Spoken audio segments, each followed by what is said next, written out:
Hi YouTube, coming to you from the home gym, the downstairs backyard veranda home gym. And yes, I did do my home gym workout today. So there we go. So today I've got a video that I've been thinking about for a while, and I want to tell you why I dropped out of my psychology master's program a couple of years ago.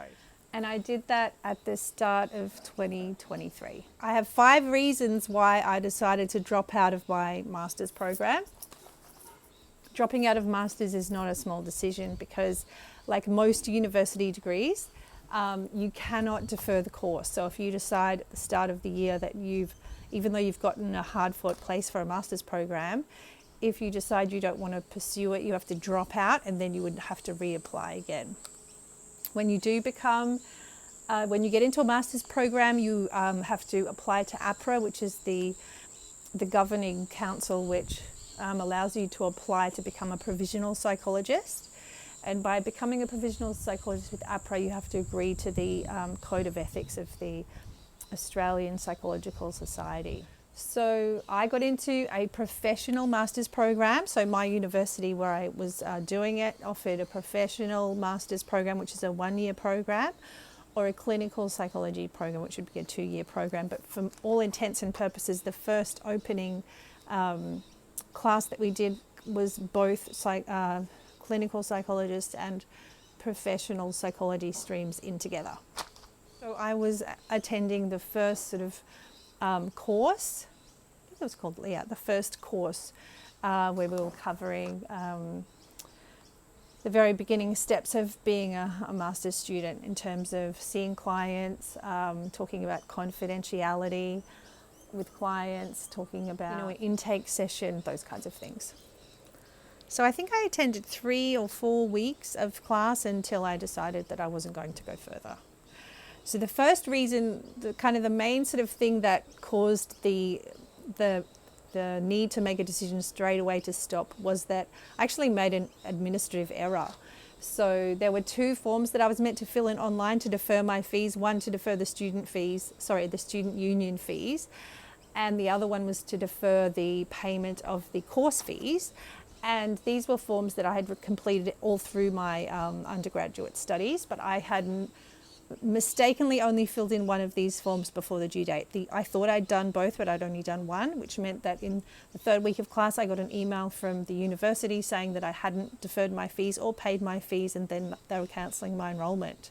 So this was actually very stressful for me at that time, because at this point I was like, I'm doing it, I'm in the class, I got a position, I've done the forms, I thought I was all good to defer my payment. And so I did go and see the course coordinator, the course director, and they were very helpful, and they said, okay, let's see, I'll talk to the university. And they were able to make it so that I could pay up front for that course, for that particular course, and then maintain my enrollment. So there was a way around it, but just the fact that I had missed that hurdle was enough for me to think, hang on a minute, have I really got my things in line? Am I really up to this task? Because I knew that it was going to be a really difficult year, and I was doing it part-time, but even so, a difficult 2 years to become from a provisional psychologist to a registrar.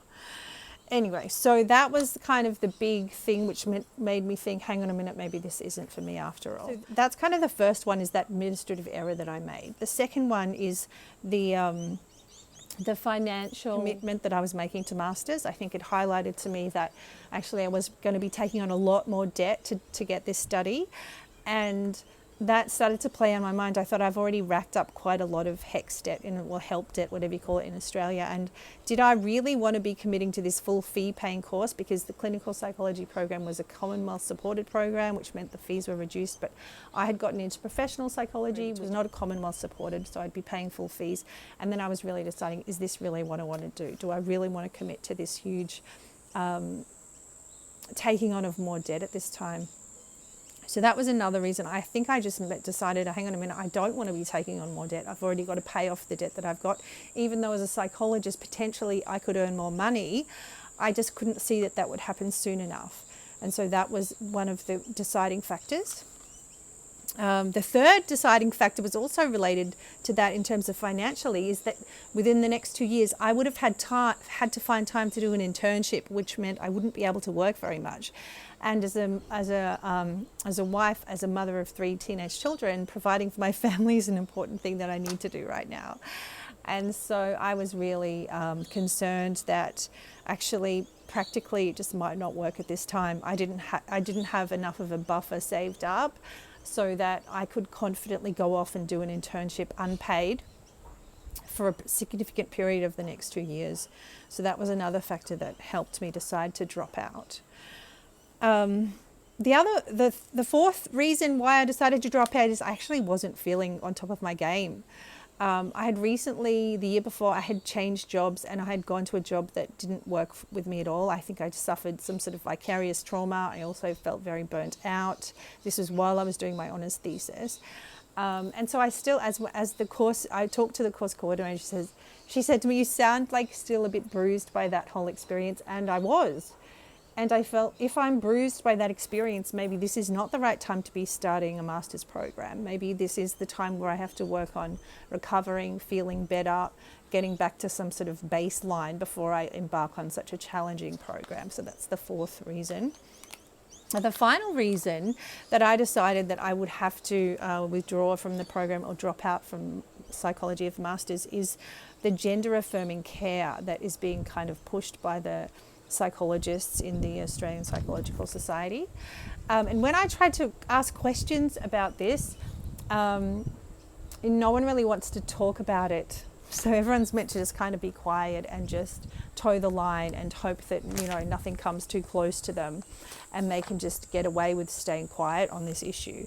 So in terms of ethics, there's all these, when you're a psychologist, you have to abide by the code of ethics of the Australian Psychological Society, and some of those things in terms of gender affirming care goes against my personal belief. So I really had to make a difficult call and say, hang on a minute, I don't want to become a part of your society, or I don't want to become a registered psychologist, because I actually think that you're doing harm in some of the way that you're treating these people.